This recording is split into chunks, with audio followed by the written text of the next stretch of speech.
മനുഷ്യന്മാർ ഏറ്റവും കൂടുതൽ തെറ്റിദ്ധരിച്ചിട്ടുള്ള വാക്ക് ഏതാണെന്ന് ചോദിക്കുകയാണെങ്കിൽ ഞാൻ പറയും അത് സക്സസ് എന്നുള്ളത്. ബെന്യാമിൻ്റെ ഒരു കഥയിൽ പറയുന്നുണ്ട്, വർഷങ്ങളായിട്ടൊരു മുയലിൻ്റെ ബാക്കിലേക്ക് കടന്നു. അവസാനം ആ മുയലിനെ കയ്യിലേക്ക് കിട്ടുമ്പം എന്തിനാ ഞാൻ ഈ മുയലിൻ്റെ ബാക്കിലേക്ക് ഓടിയെന്ന് പോലും മനസ്സിലാക്കാതെ ജീവിതം തീർക്കുന്ന ഒരുപാട് മനുഷ്യന്മാരുണ്ട്. ചിലപ്പോൾ നമ്മളോട് ഇതാണ് സക്സസ് എന്നുള്ളത് പല ആൾക്കാർ പറഞ്ഞു പഠിപ്പിച്ചിട്ടുണ്ടാവും, സൊസൈറ്റി പറഞ്ഞിട്ടുണ്ടാവും, റിലീജിയൻ പറഞ്ഞിട്ടുണ്ടാവും, കൾച്ചർ പറഞ്ഞിട്ടുണ്ടാവും.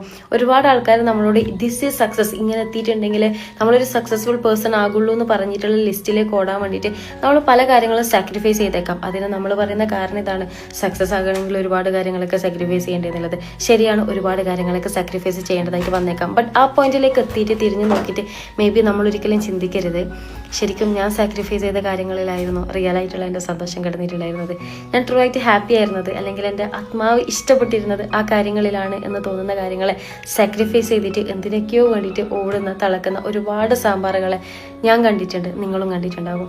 What is success for you എന്ന് പറയുന്നത് നിങ്ങളാണ്, ഞാനല്ല. നിങ്ങളുടെ ജീവിതത്തിൻ്റെ സക്സസ് നിങ്ങളുടെ മാത്രം തീരുമാനത്തിൽ നിൽക്കുന്ന കാര്യമാണ്.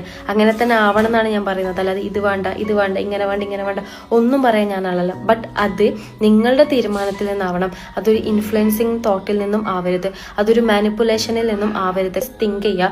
അതായത് ശരിക്കും ഞാൻ ഓടുന്ന പല കാര്യങ്ങളും അതെന്തോ ആയിക്കോട്ടെ, ഞാൻ ഓടുന്ന കാര്യങ്ങൾ തന്നെയാണോ എനിക്ക് വേണ്ടിയിരുന്നത്, അതല്ല ഞാൻ എന്തെങ്കിലും കാര്യങ്ങൾ മിസ്സാക്കുന്നുണ്ടോ, ട്രൂ ആയിട്ട് എന്തെങ്കിലും കാര്യങ്ങൾ ഞാൻ മിസ്സാക്കുന്നുണ്ടോ എന്നുള്ളത് സെൽഫായിട്ട് ചിന്തിക്കാം. ലോകം തൊടുന്നതായിക്കോട്ടെ, വീട് തൊടുന്നതായിക്കോട്ടെ, ഹൃദയം തൊടുന്നതായിക്കോട്ടെ, ചെറുതായിക്കോട്ടെ വലുതായിക്കോട്ടെ, എന്തും നിങ്ങൾക്ക് എന്താണോ വേണ്ടത് എന്നുള്ളത് തീരുമാനിക്കുന്നത് നിങ്ങളാണ്. ബട്ട് അത് നിങ്ങളുടെ മാത്രം തീരുമാനമാവണം എന്നുള്ളതാണ്.